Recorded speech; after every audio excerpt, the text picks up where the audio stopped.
माता की उम्मीदों पे न डाले पानी।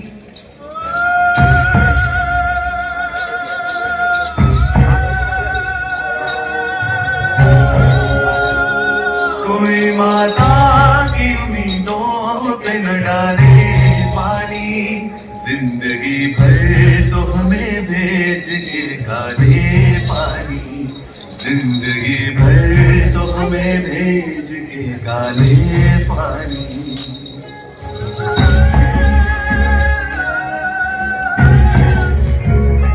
आसमां क्या यही बाकी था गजब ढा। जिंदगी भर तो हमें भेज के काले पानी। जिंदगी भर तो हमें भेज के काले पानी। कोई माता की उम्मीदों पे न डाले पानी। कोई माता की उम्मीदों पे न डाले पानी। जिंदगी भर तो हमें भेज के काले पानी। जिंदगी भर तो हमें भेज के काले पानी। जिंदगी भर तो हमें भेज के काले पानी।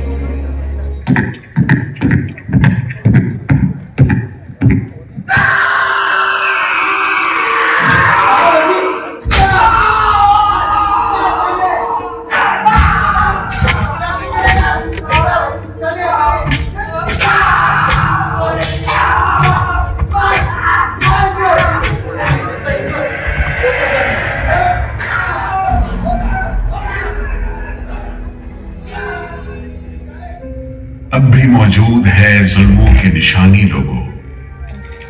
दरो दीवार पे लिखी है कहानी लोगों। कहां से शुरू करूं ये कहानी? जुल्मों सितम की यह दास्तां, आजादी के परवानों की वीरता और त्याग की गाथा। मैं जो एक रूह हूं, आत्मा, उन तमाम लोगों की जिन्होंने अपने खून पसीने से, अपने बलिदान से, जान की कुर्बानियों से इस मिट्टी के जर्रे जर्रे को आजादी का तीरथ बना दिया। मैं गवाह हूं उस जुल्म का जो यहां आदम के बेटों ने आदम के बेटों पर बेरहमी से ढाया। सदियों से मैं इसी जगह मौजूद हूं। मेरे सीने में दफन है वो सारी कहानियां जिन्होंने इन हरे भरे खूबसूरत टापुओं को वो खौफनाक नाम दिया, काला पानी।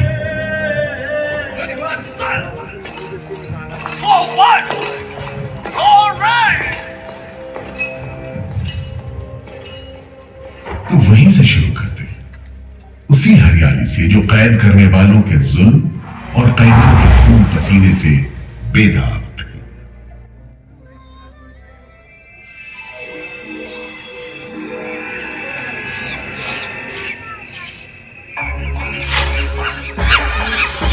कहते हैं अंडमान द्वीप समूह का नाम रामायण के प्रतापी वानर देवता अंडमान यानी हनुमान के नाम पर रखा गया।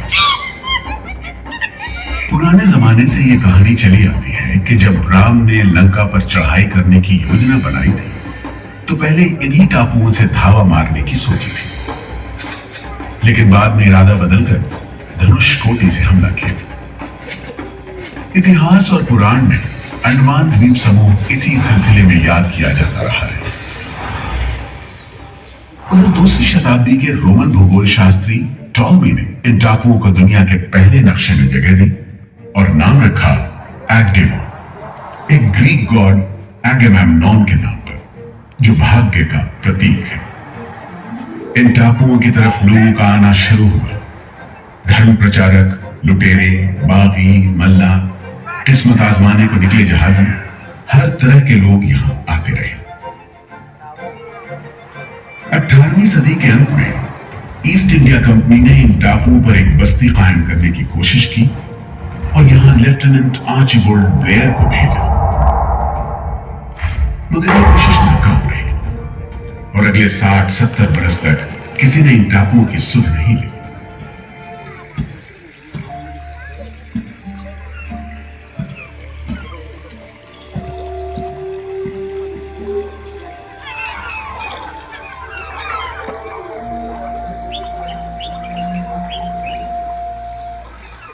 प्राकृतिक खूबसूरती और शांत समंदर के बीच जिंदगी की खामोश लहरें उठती और बैठ जाती। उगते सूरज के साथ पक्षी जागते और डूबते सूरज के साथ इन टापुओं पर जिंदगी सुकून से सो जाती। कि तभी भारत का पहला स्वाधीनता संग्राम यानी 1857 की आजादी की लड़ाई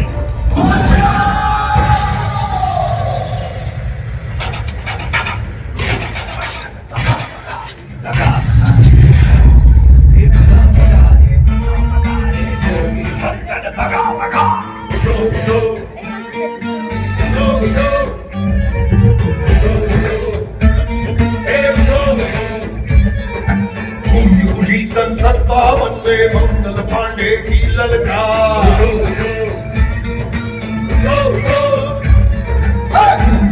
सन 57 में मंगल पांडे की ललकार। भारत छोड़ो जाओ अपने देश संभालो, रानी झांसी आज्ञा दो के, रानी झांसी आज्ञा दो के, राजी दिल्ली दरबार।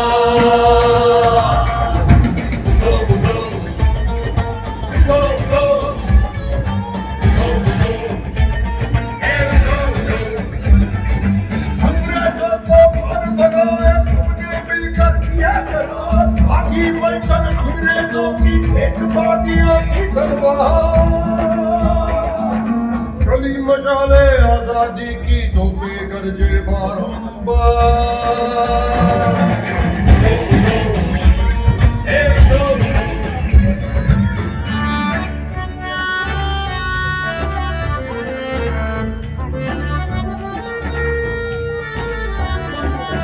लोहे से लोहा बजता था, मची हुई थी चीख पुकार।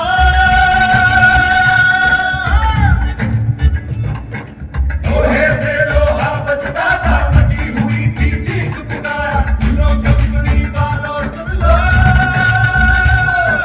सुनो कंपनी वालों सुन लो, नहीं सहेंगे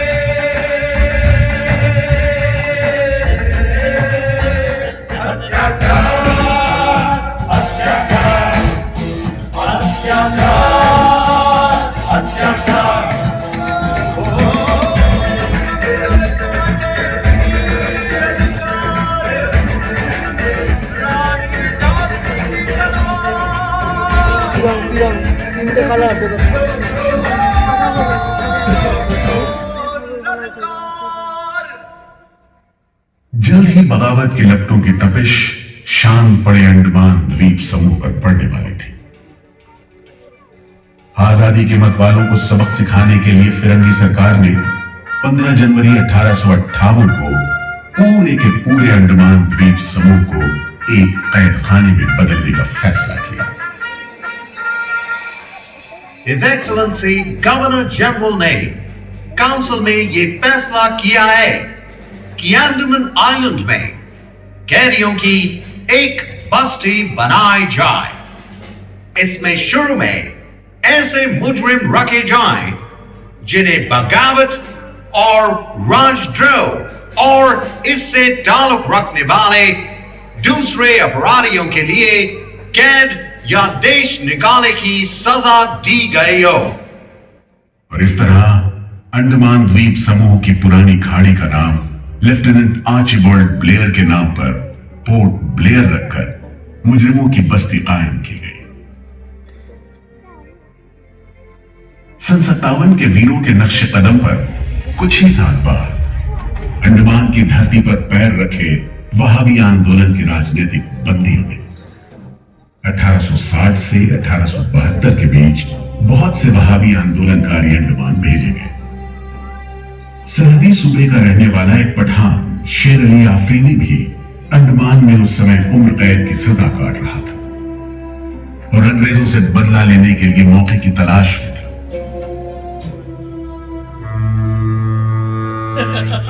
क्यों भाई शेर अली, तुम इस भीड़ भाड़ में कैसे? ओए, हम सुना है फिरंगी का लाट साहब इधर आता है, हम भी देखने आया है। जुल्म करने वाले का सरदार कैसा दिखता है?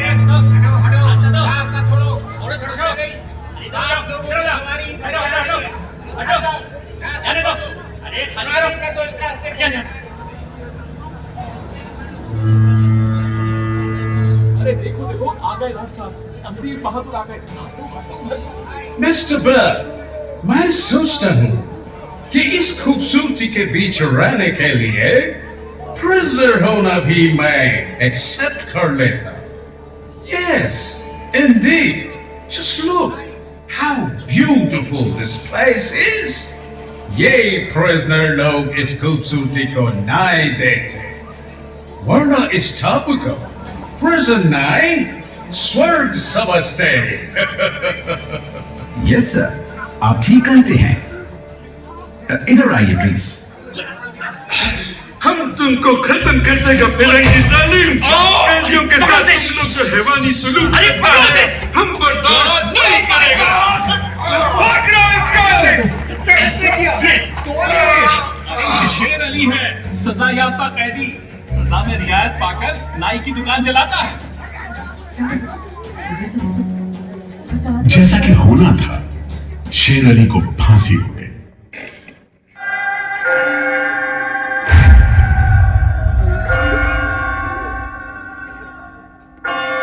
शायद इसी घटना का असर था कि ब्रिटिश सरकार ने कैदियों के साथ और भी कड़ाई बरतने के बारे में गंभीरता से सोचना शुरू किया। नतीजे के तौर पर सन 1896 में पोर्ट ब्लेयर की खौफनाक सेलुलर जेल का काम चीफ कमिश्नर केविन और इंजीनियर मैक्विन की निगरानी में शुरू हुआ। यूरेनस मक्विन, आपकी जांच पूरी हो गई? यस सर, हमने पूरा टापू का मुआयना कर लिया है।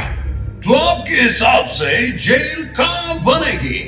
मेरा राय भी जेल इसी जगह बने तो अच्छा रहेगा सर। इस पहाड़ी पर? यस सर, हम इस पहाड़ी को ईस्ट का तरफ ऊपर से काटकर समुद्र से 60 फीट की ऊंचाई पर मैदान बना देगा।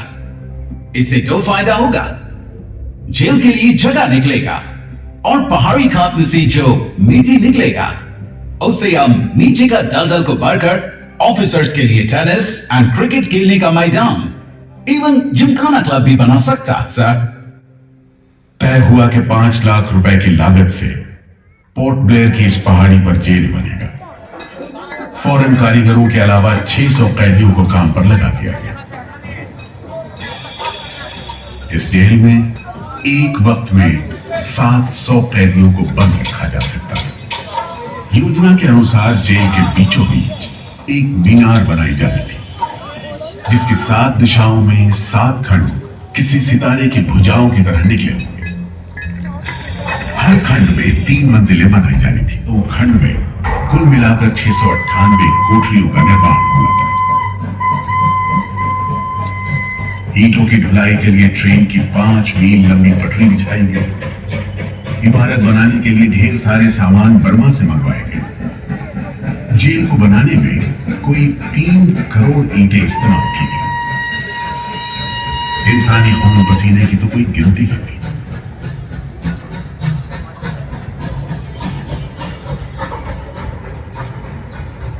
सुबह दोपहर शाम रात कोड़े चलते रहे और काम होता रहा। दीवारें उठनी शुरू हो गई। आखिरकार 10 साल बाद सन 1906 में यह विशालकाय जेल तैयार हो। और यहीं से अंडमान के इतिहास का सबसे काला दौर शुरू हुआ।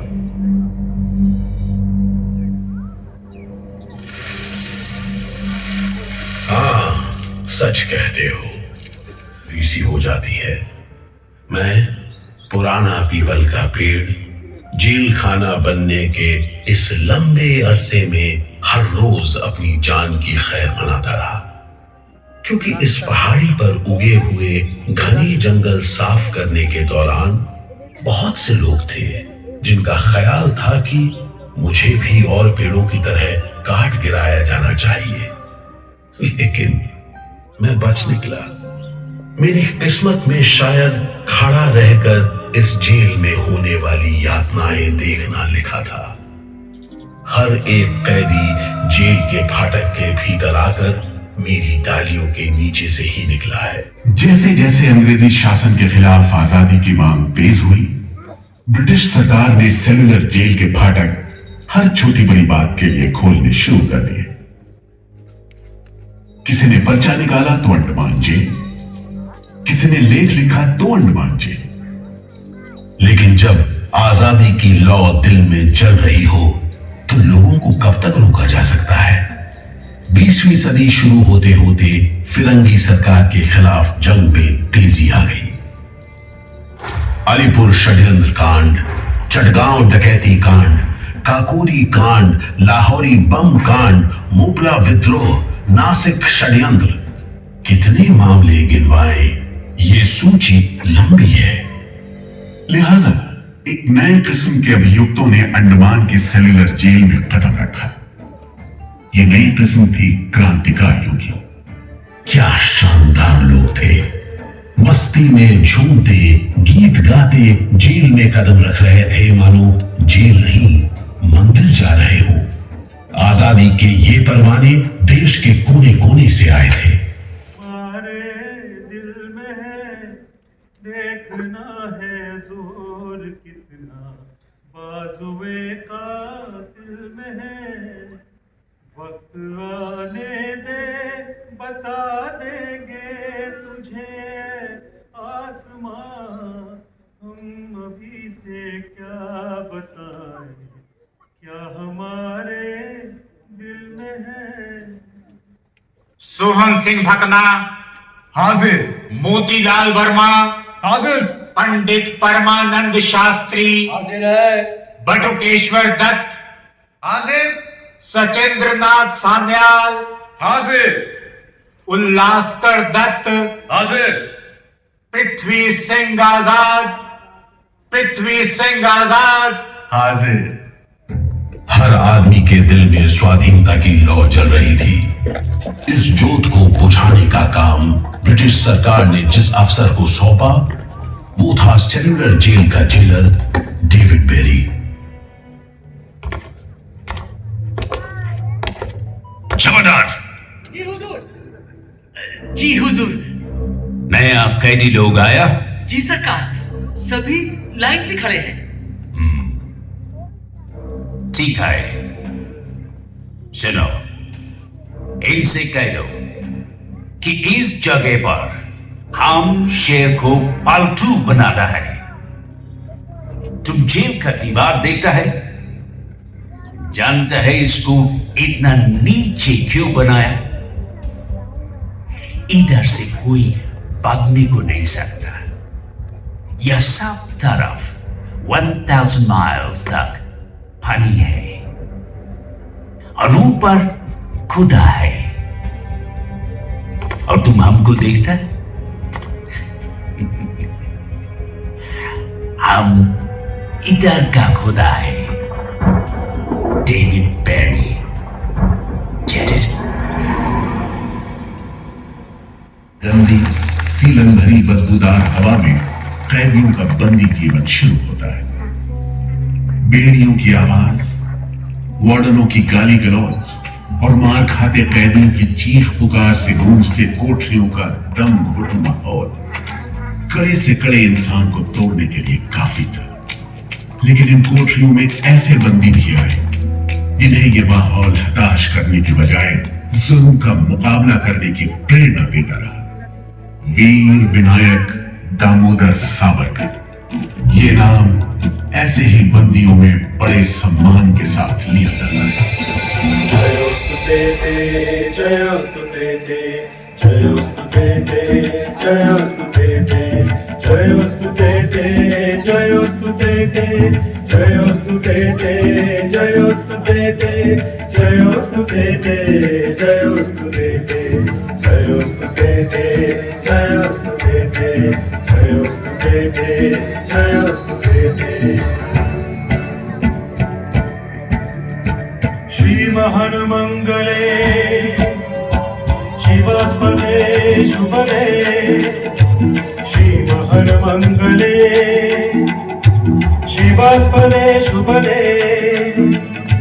स्वतंत्रते भगवती तामहं यशोधृतां वन्दे जयोस्तु ते जयोस्तु ते जयोस्तु ते जयोस्तु ते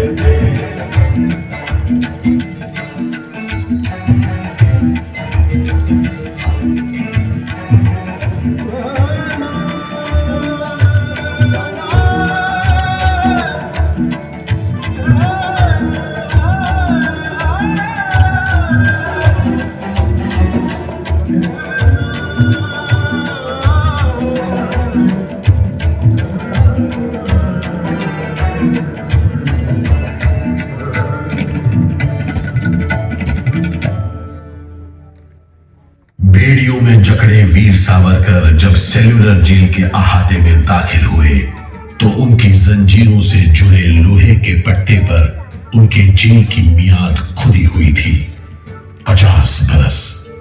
24 दिसंबर 1910 से 30 दिसंबर 1960 तक। वेल सावरकर, तुमको 2 बार का उम्र कैद का सजा मिला है। 50 बरस बाद सरकार तुमको छोड़ देगा। मिस्टर बेरी, तुम्हें विश्वास है कि तुम और तुम्हारी सरकार 50 बरस यहां रह पाएगी? सावरकर को इस बात में रत्ती भर भी शक नहीं था कि आजादी की जो लपटें हिंदुस्तानियों के मन में धड़क रही हैं, उन्हें अंग्रेज अब बुझा नहीं सकेंगे और जल्द ही उन्हें जाना होगा। इसी प्रबल विश्वास के बल पर सावरकर 10 बरस लंबा अरसा सेल्यूलर जेल की एक ही कोठरी में रह सके।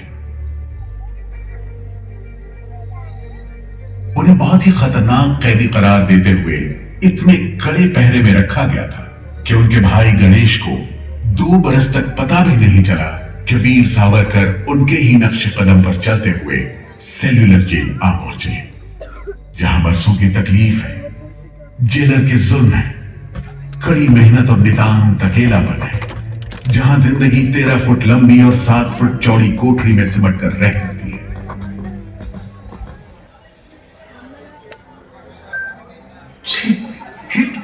ये कैसा रद्दी खाना है? चावल में कंकड़ है, सब्जी में रेत है और दाल में कीड़े। खाना क्या है? घास फूस है। बर्तन भी देखो कैसे टूटे फूटे, जंग से लाल।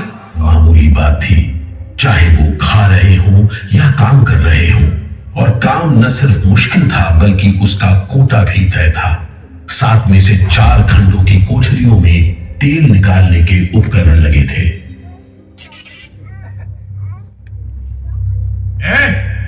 इंदुभूषण, सुधीर, हेमचंद, तुम लोग इधर चलो।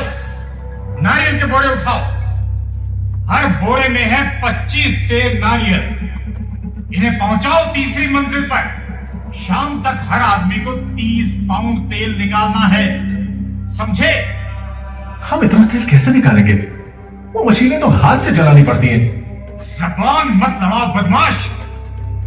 जो हाथ बम पिस्तौल चलाते हैं वो मशीन नहीं चला सकते। चलो जल्दी करो, भाग कर जाओ और काम करो।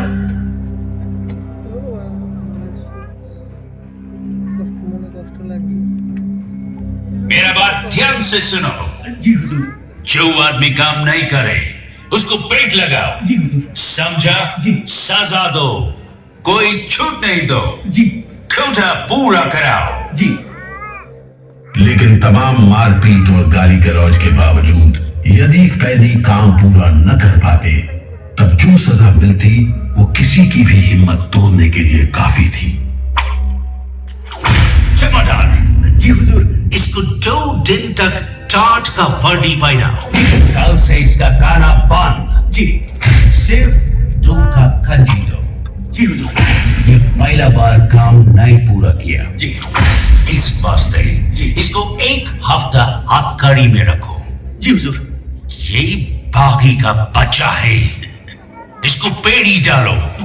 इसको भी बेड़ी डालो 6 महीने तक। जी हुजूर। तुम अब तक 5 बार काम का कोटा पूरा नहीं किया, हम तुमको इस बदमाशी का मजा चखाएगा।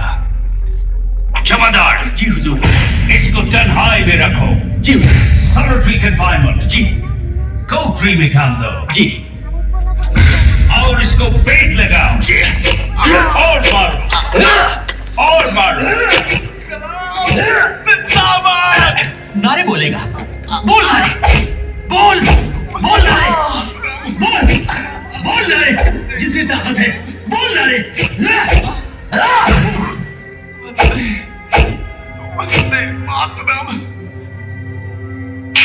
उल्हासकर दत्त ने इस सारी तकलीफ की दिल को छू देने वाली तस्वीर खींची है। हमारे गांव में तेल के लिए कोल्हू में बैल जोते जाते हैं, वो भी दिन में 10 से 12 सेर से ज्यादा तेल नहीं निकाल पाते। जेल में मुझे 2 और कैदियों के साथ बैल की जगह जोत दिया जाता था और हमें शाम तक 1 मन नारियल का तेल निकालने का काम सौंपा जाता। जमादार हमें दौड़ने पर मजबूर करते और रफ्तार धीमी होने पर कोड़े मारते। हर रोज न जाने हम कितनी बार लड़खड़ाते, गिरते और मार खाते, और ये सिलसिला निरंतर चलता रहा। हुजूर, ये काम करने से इनकार करता है। क्यों काम नहीं करेगा? जैसा बर्ताव ये जमादार करते हैं उसमें मैं काम नहीं करूंगा। मारपीट और सजा का नतीजा ये हुआ कि उल्हासकर ने 7 दिन के बाद खाना पीना और बात करना भी बंद कर दिया। वार्डनों का ख्याल था कि उल्हासकर पागल होते जा रहे हैं, लेकिन जेलर बेरी ने इसे नाटक बताते हुए उल्हासकर को बिजली के झटके लगाने का हुक्म दिया, जिसके बाद उल्हासकर 3 दिन और 3 रात बेहोश रहे। उसके बाद कहीं जाकर डॉक्टर को बुलाया गया। सुनो मिस्टर उल्हासकर, हम जानते हैं तुम अपने मुल्क का आजादी के वास्ते ये करता। हम तुम्हारा काम को ठीक नहीं समझता, लेकिन तुम अभी जवान है। एक दिन अपना सजा पूरा करके वापस अपना मुल्क जाएगा, तब अपना हाथ से जान क्यों लेता? क्या तुम डरपोक है?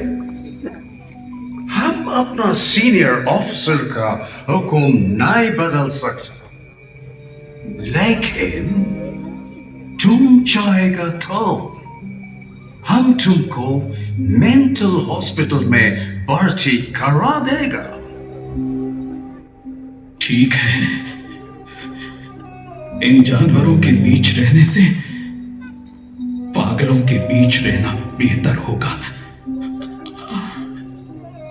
उल्हासकर की सारी तकलीफ का जेलर डेविड बेरी पर कोई असर नहीं हुआ।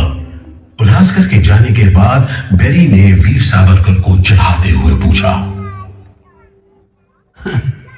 क्यों सावरकर, तुम भी पागलपन का बहाना करेगा क्या? तुम्हारे बाद मिस्टर बेरी।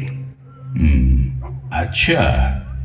हाँ, जिस तरह के अत्याचार तुम कर रहे हो उनसे कोई भी आदमी पागल हो सकता है। रहने दो ये सब बात सावरकर, तुम अच्छी तरह जानता है उल्हासकर पागल नहीं है, बहाना करता है। मिस्टर बेरी, अगर तुम सोचते हो कि उल्लास बहाना कर रहा था, तब तुम पहले ही पागल हो चुके हो। ये सब अत्याचार बंद करो, वरना हमारे पास स्ट्राइक के अलावा कोई रास्ता नहीं बचेगा। छूट नहीं, रियायत नहीं, तो काम नहीं, छूट नहीं, रियायत नहीं, तो काम नहीं, हमारी मांगे पूरी करो, पूरी करो। इन्कलाब जिंदाबाद, इन्कलाब जिंदाबाद। बंदियों को छोड़ दो, छोड़ दो, बंदियों को छोड़ दो। और इस तरह कैदियों ने अपना आखिरी हथियार इस्तेमाल करना शुरू किया। हड़तालों का एक लंबा सिलसिला चल पड़ा। मगर ऐसे मामलों से जेलर बेरी और उसके अमले के रवैये में कोई खास फर्क नहीं पड़ा। कुल मिलाकर सेलुलर जेल के कैदी तकलीफ और बदसलूकी के बीच अपने दिन गुजारते रहे।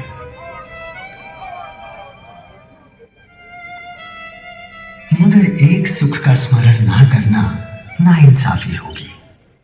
वो सुख था बुलबुलों की चहक, उनका मधुर स्वर, उनके झुंड कल कल करते नारियल के टुकड़ों पर टूट पड़ते।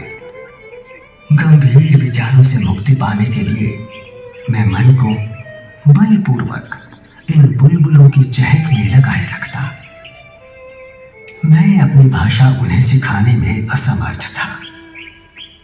यदि सिखा पाता तो मैं उन्हें देश प्रेम के गीत सिखा देता, ताकि अगर कोई मेरी कोठरी खोजता हुआ आए तो लोग कहें कि जिसके सामने बुलबुल देश प्रेम के गीत गा रही हो वही सावरकर की कोठरी है। एक बार में 3 कैदियों को फांसी पर लटका दिया जाता। दिल दहला देने वाली चीखें निकलती, जेल का घंटा घनघना उठता, जेल की मीनार पर लगी बत्ती जलती बुझती रहती और 8 मील दूर तक खड़े जहाजों तक खबर पहुंच जाती कि फिर से कुछ कैदियों को फांसी पर लटका दिया गया है। 12 मई 1933 को कैदियों ने फिर भूख हड़ताल का सहारा लिया। भूख हड़ताल करने वालों में सरदार भगत सिंह के बहादुर साथी महावीर सिंह भी शामिल थे। हड़ताल के 5वें दिन जब कैदियों को जबरदस्ती खुराक दी जाने लगी तो महावीर सिंह ने ताकतवर विरोध किया। जालिमों, तुम नहीं जानते कि हम कौन हैं। हम मर सकते हैं पर छुपकर नहीं रह सकते। हमें ऑर्डर मिला है तुम्हें दूध पिलाने का। चलो जमादार, पकड़ो इसे। चलो जिंदाबाद।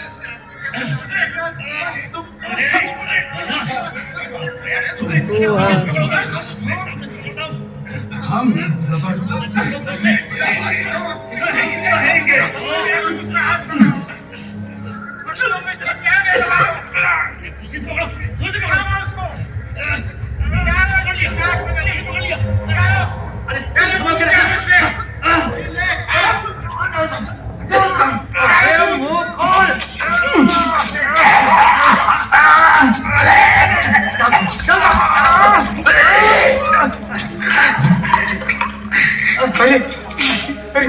ये क्या हो गया? ये क्या हो गया?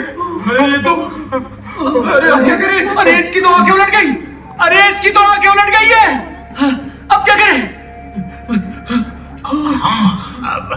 लगता है दूध इसके फेफड़ों में चला गया है साहब। क्या हो? नली निकालो, जल्दी करो, जल्दी। जी। इसकी तो सांस बंद हो गई। अब क्या होगा? होगा क्या?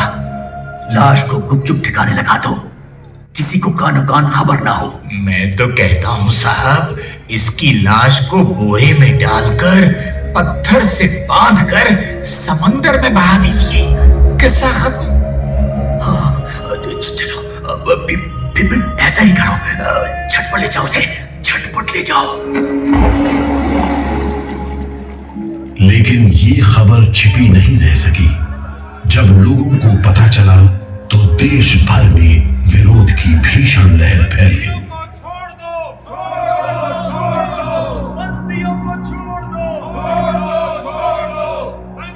और फिर 45 दिन बाद 26 जून 1933 को जेल अधिकारियों ने हथियार डाल दिए।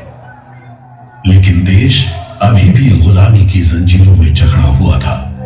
इन्हीं हालात में सन 1937 के संवैधानिक सुधार लागू किए गए और कांग्रेस ने अनेक प्रांतों में मंत्रिमंडल कायम किए। स्वाधीनता की तरफ बढ़ते कदमों में तेजी लाने के लिए अंडमान के सेलुलर जेल के बंदियों ने भी आवाज बुलंद की। बंदियों की रिहाई, स्वदेश वापसी और राजनीतिक बंदियों के लिए बेहतर सुविधाएं हासिल करने की मांग को लेकर 24 जुलाई 1937 को सेल्यूलर जेल के कैदियों ने सामूहिक अनशन शुरू किया। वंदे मातरम, वंदे मातरम। अंग्रेज सरकार मुर्दाबाद, अंग्रेज सरकार मुर्दाबाद। भारत माता की जय, भारत माता की जय, भारत माता की। इस भूख हड़ताल का असर पूरे देश पर पड़ा। जगह जगह कैदियों के समर्थक पंख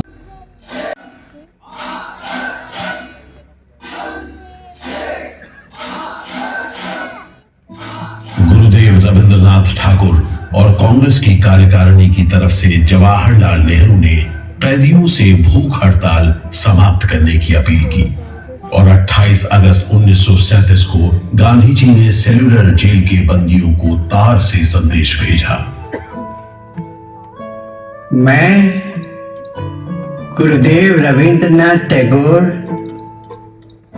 और वर्किंग कमेटी की राय में अपनी अपील भी जोड़ना चाहता हूं। आप सब हड़ताल वापस ले लें और हम पर भरोसा रखें। हम आपको राहत दिलाने के लिए पूरी कोशिश कर रहे हैं।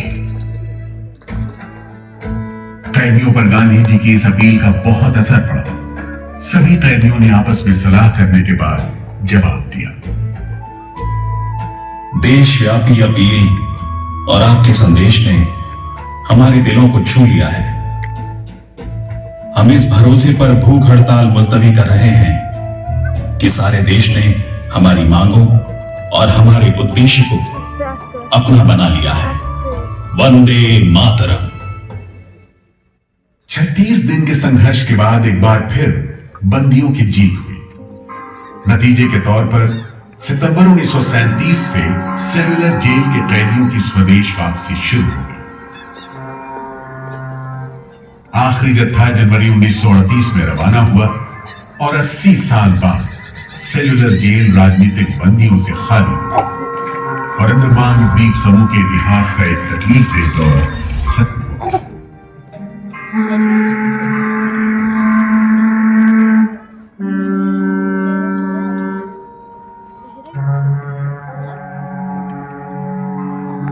मगर एक और जालिम दौर शुरू होने वाला था। 1939 में दूसरा विश्व युद्ध शुरू हुआ और 1942 में जापानियों ने अंडमान पर कब्जा कर लिया।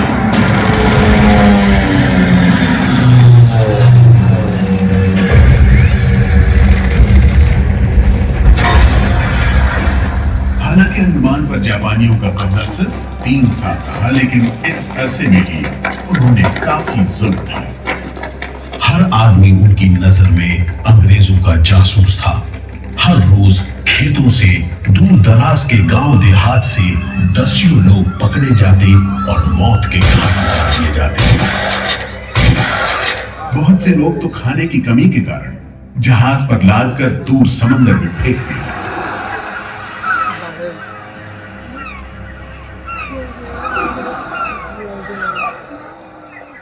इसी दौरान नेताजी सुभाष चंद्र बोस अंडमान आए और जेल का मुआयना भी किया, मगर जापानी उन्हें जेल के उन हिस्सों में नहीं ले गए जहां वो सैकड़ों कैदियों को जासूस करार देकर तकलीफें पहुंचाते थे। अपनी छोटी सी अंडमान यात्रा के दौरान नेताजी ने तिरंगा भी फहराया।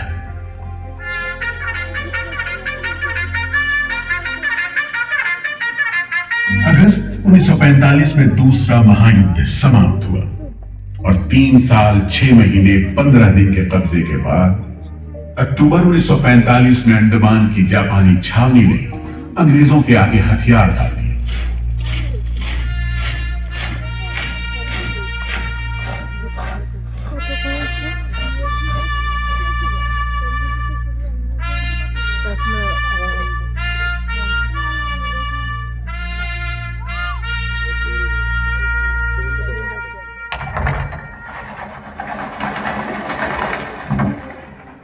सेल्यूलर जेल के फाटक एक बार फिर खुले और कैदियों को रिहा कर दिया गया।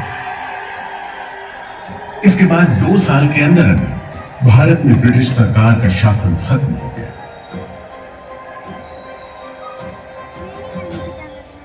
अंडमान द्वीप समूह अब काला पानी के खौफनाक नाम से नहीं जाना जाता, लेकिन ये सारी तकलीफें जो आजादी के प्रेमियों ने यहां झेली, वो सारी कुर्बानियां जो देशभक्त वीरों ने यहां दी, आज भी देशवासियों के दिलो दिमाग पर छपी हुई है।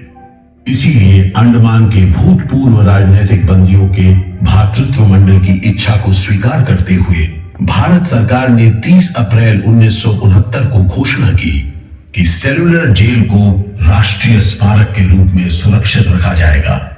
भारत की आजादी के दीवानों ने जो अमानवीय यातनाएं इस कारागार में सही, ताकि भारतवर्ष आजादी की उन्मुक्त हवाओं में सांस ले सके, उन बलिदानों को आने वाली पीढ़ियां भूल नहीं पाएंगी।